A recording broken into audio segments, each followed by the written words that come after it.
Hello friends, welcome to VJS works. இன்றைக்கி புதினா சட்னி எப்படி செய்யலான்னு பார்க்கலாங்க. இது ரொம்ப டேஸ்ட்டாக இருக்கும். இது சுட சுட இட்லி வச்சு புதினா சட்னி சாப்பிட்றப்போ ஒரு 2 இட்லி அதிகமாகவே சாப்பிட்லாம். அது எப்படி செய்யலான்னு பார்க்கலாம் வாங்க, வீடியோக்குள்ளே போகலாம். ஒரு வானிலையில் 1 டேபிள் ஸ்பூன் ஆயில் விட்டுட்டேன். அதில் கடலைப்பருப்பு 1 டீஸ்பூனு, உளுத்தம்பருப்பு 1 டீஸ்பூன் போட்டு அதை நல்லா செவக்க வறுத்ததும் வர கொத்தமல்லிங்க, நாட்டு கொத்தமல்லி, அது 1 டேபிள் ஸ்பூன் எடுத்துட்டேங்க. அதையும் நல்லா வறுத்துக்கலாம். அடுப்பு சிம்மிலேயே இருக்கட்டும். இப்போ 4 சின்ன வெங்காயமும் ஒரு 3 பல் பூண்டும் தட்டி, அதாவது அம்மியில் தட்டி அது போட்டிருக்கேன். கூடவே ஒரு சின்ன தக்காளியும் கருவேப்பிலையும் சேர்த்து நல்லா வதக்கலாம். காரத்துக்கு ஒரே ஒரு பச்சை மிளகா கிள்ளி போட்டிருக்கேன். சின்னதாக இருந்தால் 2 போடலாங்க. இது கொஞ்சம் நேரம் அப்படியே வதங்கட்டும். தக்காளி கொஞ்சம் வதங்கட்டும்.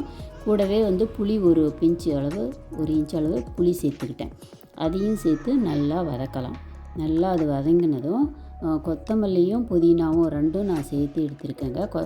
புதினா அதிகமாக, கொத்தமல்லி கொஞ்சமாக சேர்த்து நல்லா 2 தடவை அலசிட்டு அதை இது கூட சேர்த்து நல்லா வதக்கலாம். கூடவே உப்பையும் சேர்த்துக்கலாம். உப்பு கொஞ்சம் கம்மியாகவே போடுங்க.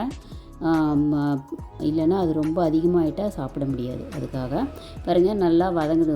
கீரையெல்லாம் நல்லா சுண்டி வரணும். அது வரைக்கும் நம்ம பொறுமையாக வதக்கலாம். அது நல்லா வதக்கினப்புறம் நமக்கு தேங்காய் வேணும்னா தேங்காய் ஒரு 1/2 கப்பு சேர்த்துக்கலாங்க. அப்போ தான் அது அந்த புதினா அதிகமாக வாசனை இருந்தால் பிடிக்காது ஒருத்தருக்கு. அதுக்காக கொஞ்சமாக தேங்காய் சேர்த்துக்கலாம். ஒரு 1/2 கப்பு அளவு சேர்த்துருக்குறேன் நான். கூடவே கொஞ்சமாக 1 டீஸ்பூன் அளவு வெல்லம் சேர்த்துக்கலாங்க. சேர்த்து நல்லா வதக்கிட்டு இது நல்லா ஆறணும். ஆறினப்புறம் தான் நம்ம மிக்சியில் போட்டு நைஸாக அரைச்சி எடுத்துக்கணுங்க. இது ரொம்ப சூடாக இட்லி வச்சு சாப்பிட்டா ஒரு 2 இட்லி சேர்த்தியே சாப்பிடுவாங்க குழந்தைங்க, பெரியவங்க எல்லாமே. புதினா பசியை தூண்டும். அதுக்காக தான் புதினா அதிகமாக வாரத்தில் ஒரு 2 நாள் இந்த சட்னி கூட அரைக்கலாம். ஒரு தடவை கண்டிப்பாக ட்ரை பண்ணி பாருங்கள். ட்ரை பண்ணி பார்த்துட்டு பிடிச்சிருந்தால் எனக்கு கமெண்ட் சொல்லுங்கள். இப்போ பாருங்கள், காலையில் பிரேக்ஃபாஸ்ட்டுக்கு சூடாக இட்லி, புதினா சட்னி, ராகி கிச்சடி செஞ்சுருக்கேங்க நான்.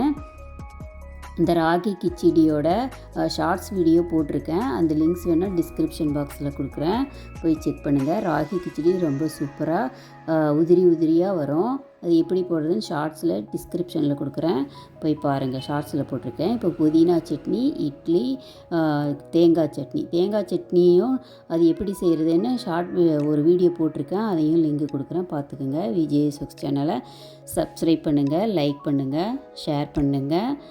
Thanks for watching.